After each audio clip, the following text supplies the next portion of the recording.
Welcome to the Appalachian Heritage Woodshop, woodworking with an Appalachian flair.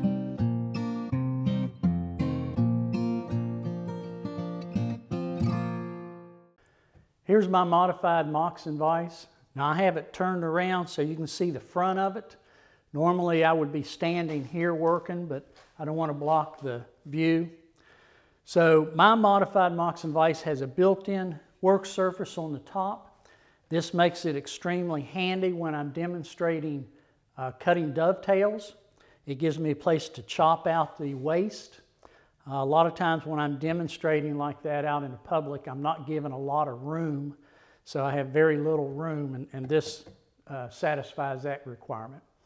I also put some holes on the top work surface so I can use a bench hold down, which is very handy.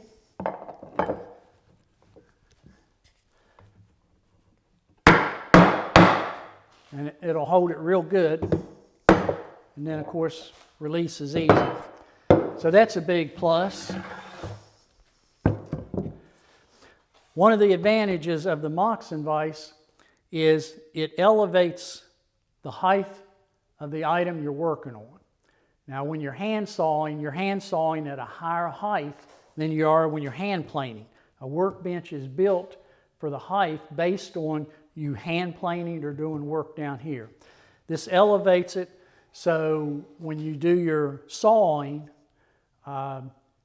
you're in a better position and you're not straining your back or anything like that.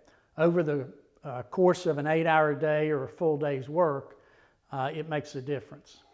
I've also made my modified Moxon vise with an offset handle. If you notice, this handle is only about 3 inches in from the end, and this one's quite a bit in. That way, if I'm doing dovetails on a narrow board, I can very quickly change it around here instead of having to put it down through the middle this way.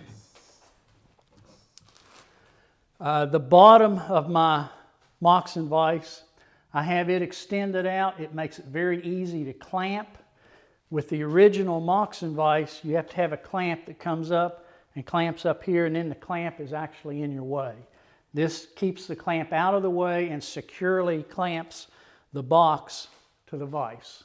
Another advantage to having the work elevated is it's not vibrating when you're working on it because it's real close to the clamping surface. When you put a board in a vise that's on the workbench and elevate it, you have so much sticking above the clamp that it vibrates when you're working on it.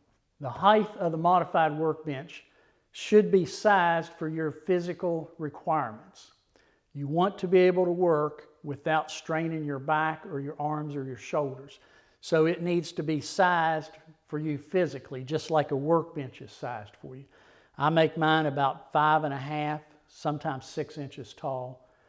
Whatever works for you is the best, but you want it to be at a comfortable height for sawing and for chopping out on the work surface. Let me show you how I build a modified Moxon vise. As you can see here on this modified Moxon vise, it's basically a box with a board on top of the box. Now if you notice, I like to put a material on the jaws to cushion the piece that I'm clamping. Also, if you notice the holes on this side, they're drilled large enough for a nut to recess into. Now let's look at the construction. Basically, it's 5 boards. Pick out the best one, and that will be your front jaw. Then you take another one and I resaw it. And I like to resaw it so that one board is a little bit over 1 inch thick, which will be the work surface. And then that leaves a piece about 5/8 of an inch, which is the bottom. Okay? Then the other 2 boards, you just cut a rabbet in the edge And what that does, that gives a place for the bottom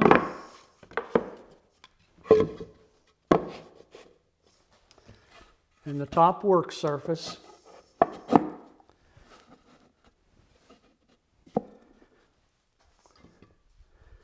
And then your jaw. And that's all there is to it. Very easy construction. Now I don't have the holes drilled in these yet. You need to drill a hole in your movable jaw and in your fixed jaw. And of course in the fixed jaw, you recess a nut, and then on the back side of the fixed jaw, you have another nut which locks the all thread in place. I like using the metal wheels. You can buy these and then drill and tap them to whatever size thread you use.